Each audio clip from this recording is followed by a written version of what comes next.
Welcome everyone to Weekly Insights by Rabbi Lankry. We hope to be sharing with everyone some fabulous insights that will enhance and transform our lives so that we can spread the ancient wisdom of the Torah.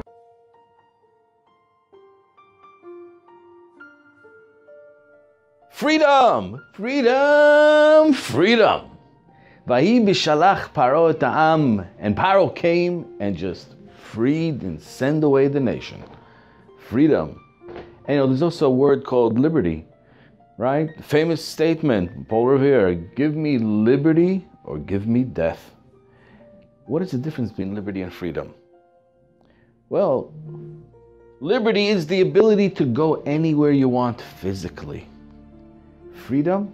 Well, freedom to the pike is death to the minnow, meaning to say the big fish eats the small fish because he is free to do whatever he wants.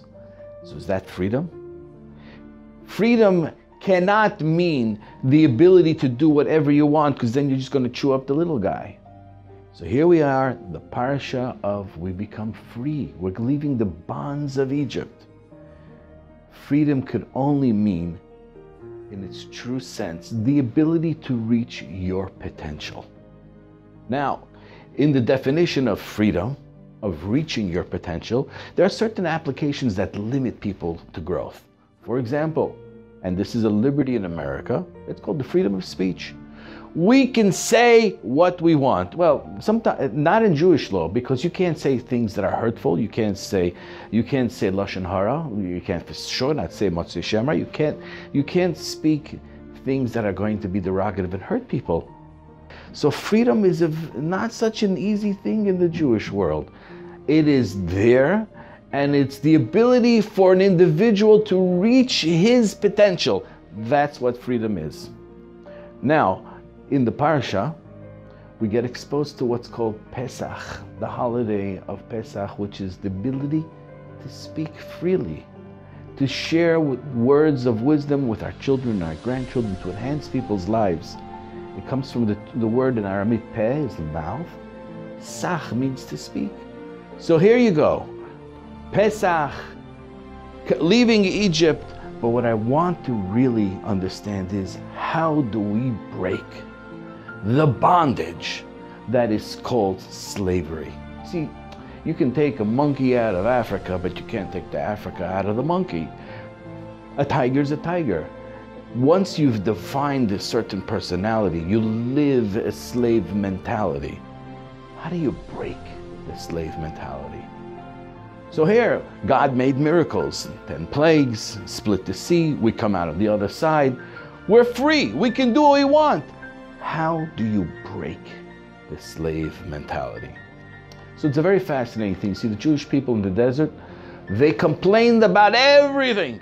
You name it, the food, the man, the bread, the water, everything they complained about. The air conditioning, the carpeting, the cleaners, they complained. And God came and provided and made things right. But there's one incident that they didn't complain that's mind-boggling, because normally Jews complain about such a thing.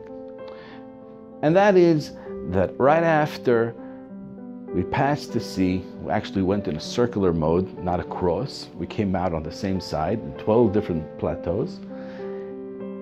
There was something called Bizat Hayam, the booty of the sea. The Egyptians went to war with much gold and silver upon them, their armors, their metals.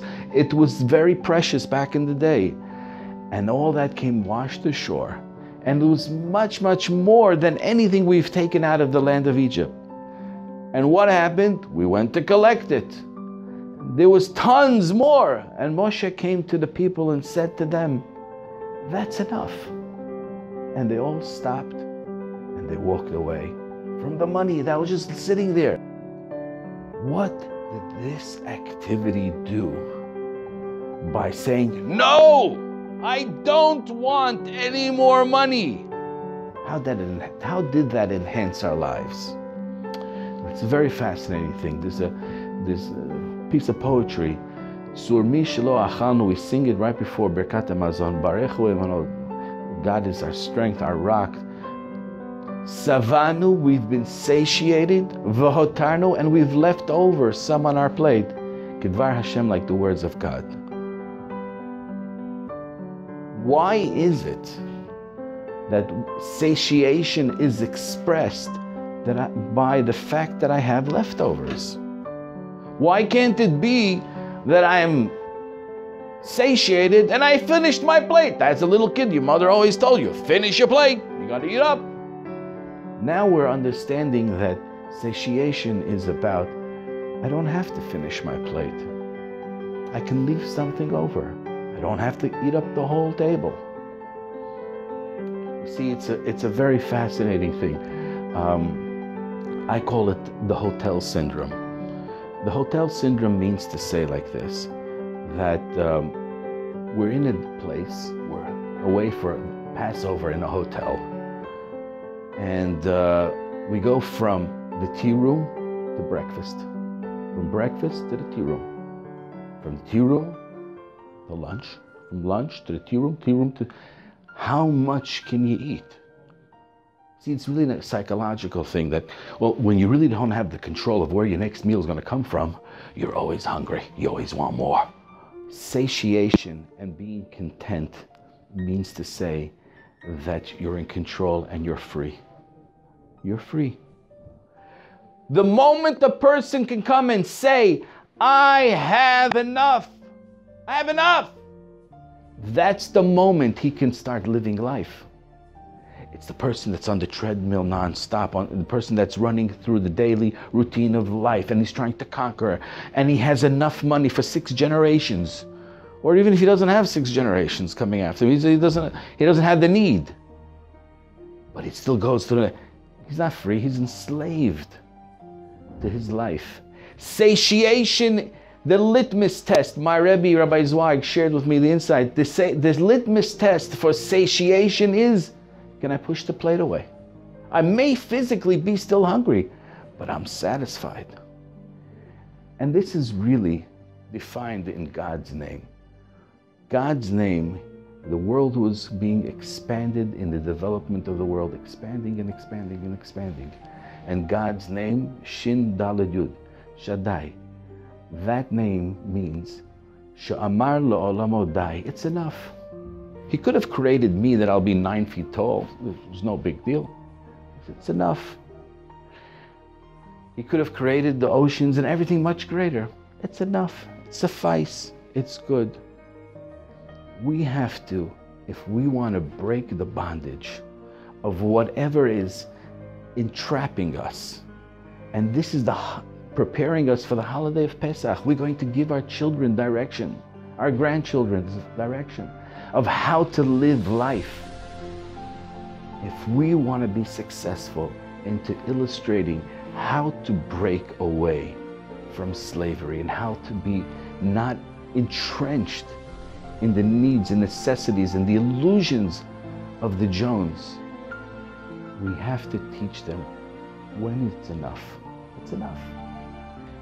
God's name of Shin Daled Yud, Shaddai, it's very fascinating. In the Sephardic world, when we say the word Shema Yisrael, we take our hand, we took 3 letters up, this becomes the Daled, this the Shin, this is the little Yud, and we cover our eyes to remind ourselves, it's enough.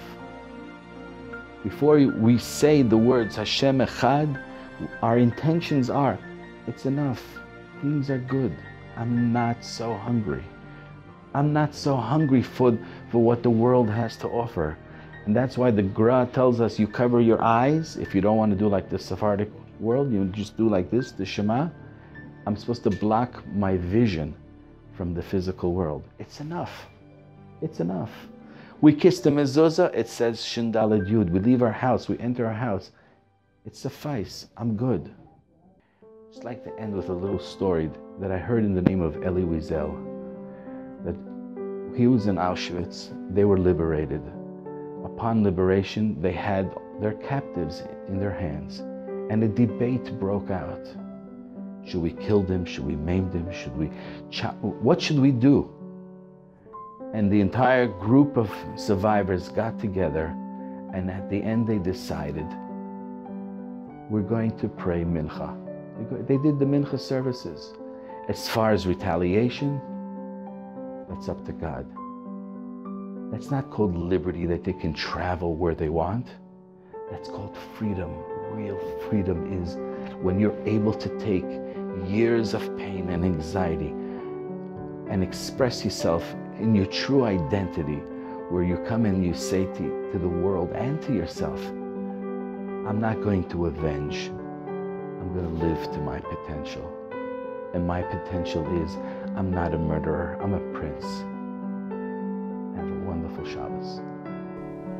Thank you for watching. Please click right over here to subscribe to our other videos that will be coming shortly. Thank you.